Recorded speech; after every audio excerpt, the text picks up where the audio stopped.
Voltamos aqui às nossas aulas de processo do trabalho, onde hoje nós vamos tratar sobre petição inicial.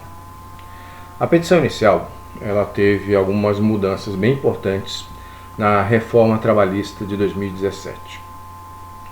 E aí nós tivemos hoje, em 2020, algumas coisas que já foram consolidadas. Mas vamos do início. A petição inicial, antes ou depois da reforma trabalhista de 2017, ela tinha duas hipóteses. A petição inicial verbal e a petição escrita. Vamos começar pela verbal. Nós temos em tese uma hipótese de hipertrofia teórica do princípio da oralidade processual na CLT.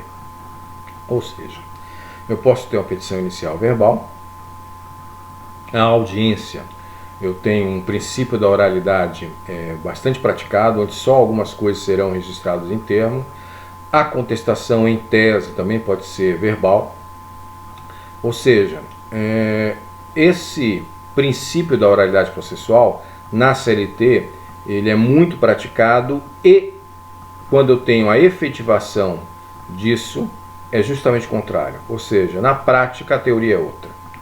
Na prática, a maioria das petições são escritas, a contestação é escrita e não vale essa hipótese teórica que efetivamente existe na CLT. Porém, essa petição oral, ou verbal, como queiram, ela vai ter que ser reduzida a termo. Ou seja, este empregado ele vai até a vara do trabalho e vai dar lá a sua qualificação e a qualificação da empresa, mas de preferência a sua qualificação, para que com isso eu tenha um sorteio, como toda e qualquer ação, quando eu tiver uma comarca com mais de uma vara. E aí esse empregado, ou trabalhador, ele vai ser intimado para comparecer em 5 dias para uma das varas a qual foi sorteada, distribuída essa sua petição verbal, para que ele compareça e faça essa redução a termo dos fatos e pedidos da sua petição, por algum serventuário da Justiça. Ok? E com isso eu tenho esse petição verbal reduzida a termo e consigo fazer esta citação inicial da reclamada. Ok? Ou seja, é algo pouco praticado, inusual, mas que continua na nossa CLT. Vamos ao que importa. Vamos às petições escritas. Vamos ao parágrafo 1º do artigo 840, que teve uma importante mudança com a reforma trabalhista de 2017. Antes disso, eu gostaria que vocês dessem uma olhadinha no artigo 852B da CLT. O artigo 852B trata da petição inicial no rito sumaríssimo. Ou seja, não é de hoje, senão que de 2001, se não me equivoco, que é quando ingressa nesse artigo 852B na CLT, que eu tenho que colocar na minha petição de menos de 40 salários mínimos de valor da causa, que é o sumaríssimo, os pedidos certos e determinados. Ok? O parágrafo 1º do artigo 840 da CLT, ele trata do rito ordinário. Porém, quando eu tratar de petição inicial com valor igual ou inferior a 40 salários mínimos, eu tenho que ir ao artigo 852A e seguintes da CLT, aonde no artigo 852B eu terei o conteúdo mínimo obrigatório para essa petição inicial do sumaríssimo. O que nós temos de certo é que o artigo 852B do sumaríssimo e o artigo 840, parágrafo 1º do rito ordinário, que tratam ambos da petição inicial, hoje são muito parecidos entre si. Por quê? Ambos colocam a obrigação processual de pedidos certos e determinados na petição inicial. O que é que eu estou falando? Por exemplo, se você pede aviso prévio, você tem que colocar o valor desse teu pedido. Se você vai pegar um pedido de férias vencidas, você vai calcular as férias, o texto constitucional e mais esta indenização das férias vencidas que você está colocando. E assim, cada pedido. A soma de cada pedido certo e determinado é que vai operar esse valor da causa que você vai dar à tua petição inicial. Então, tanto no sumaríssimo como no ordinário, caso você não faça essa obrigação processual, existe a hipótese de arquivamento porque você tinha um ato prescrito em lei que não foi feito pelo interessado e isso gera uma sanção processual, ok? Porém, o que nós temos na prática é que isso não se dá desta forma tão automática, senão que é dado prazo para o autor faça a retificação desse vício processual, tal como nós vimos na aula de nulidades processuais trabalhistas que foi anterior, e tal como também está sumulado pelo TST, dando prazo para quando você tiver uma hipótese de vício processual, você puder fazer essa retificação. Deixa eu entrar ali então na súmula, para que vocês acompanhem aí a aula com os slides apropriados, que é essa hipótese em que eu terei a possibilidade de ter esse vício processual saneado em 15 dias por parte do autor no que diz respeito à petição inicial. Ok? Deixa eu achar aqui a súmula direitinho para vocês. Súmula 263, que foi alterada em 2016 justamente para se aplicar, conforme o CPC de 2015, esse prazo de 15 dias para que a parte interessada possa suprir determinada irregularidade inicial, da petição inicial. Pois bem, o que nós temos de consolidado no que diz respeito a esses pedidos certos e determinados é que logo quando nós tivemos a reforma de 2017, nós tivemos uma interpretação muito rígida sobre isso. Alguns juízes pedindo uma planilha de cálculos anexada junto com a petição inicial como documento necessário para o deferimento ou não da continuidade desse processo. Pois muito bem, com o tempo, primeiro, se foi dando que esses valores não precisam estar extremamente corretos até o último centavo, mas que bem um cálculo diante ao salário e aos fatos casuísticos daquela reclamatória possam ser dados como razoáveis para aquele pedido. É isso que se requer, até mesmo porque vou ter ali uma liquidação de sentença. O que se discute hoje em dia sobre esses pedidos certos e determinados, tanto no rito ordinário como no rito sumaríssimo, se isso não ia limitar a sentença do juiz. Essa discussão ela persiste após esses quase 3 anos da reforma trabalhista. Parece que se consolida a ideia da limitação da petição inicial em seu valor já pedido na exordial. Mas isso ainda não está consolidado. Alguns juízes entendem que não, alguns juízes entendem que sim. Essas são teses que obviamente vão atender a alguns interesses patronais e operários conforme o caso concreto, mas isso ainda não tem essa consolidação. Mas o que eu posso dizer é que não há a necessidade de um cálculo até o último centavo sobre essas hipóteses. Você pode estimar o teu pedido de forma razoável que vai ser atendido e vai ser deferida a tua petição inicial. Pois muito bem.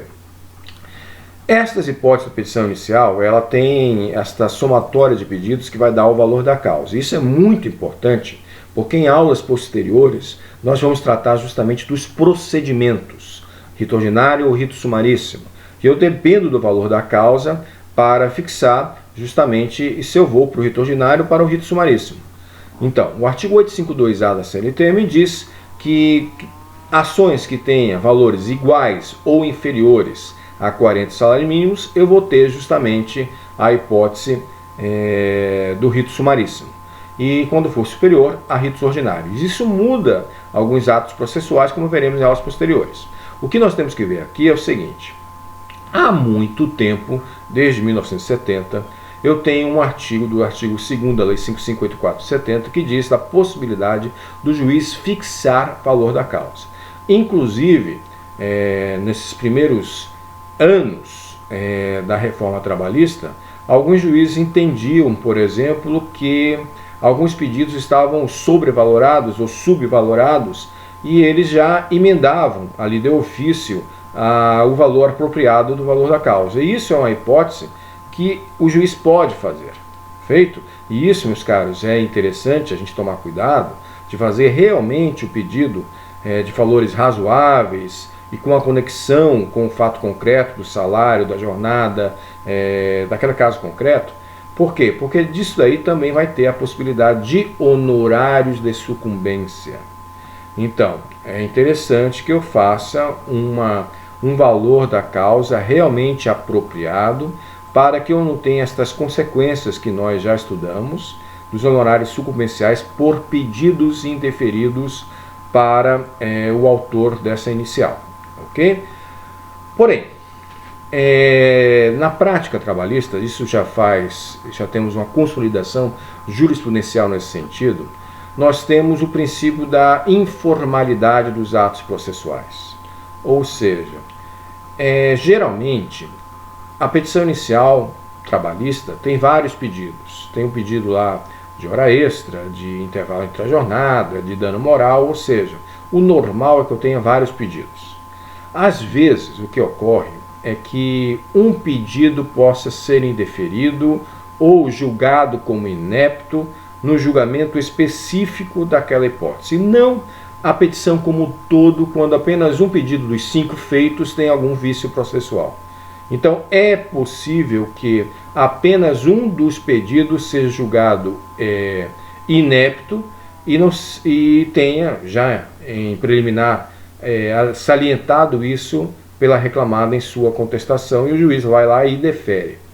Porém, quando eu tiver essas hipóteses em deferimento inicial, até mesmo antes da citação, como já falei e repito, haverá a possibilidade de suprir este ato por parte dos interessados. Ok? Nesse caso é o autor. Porém, na prática, o que acontece?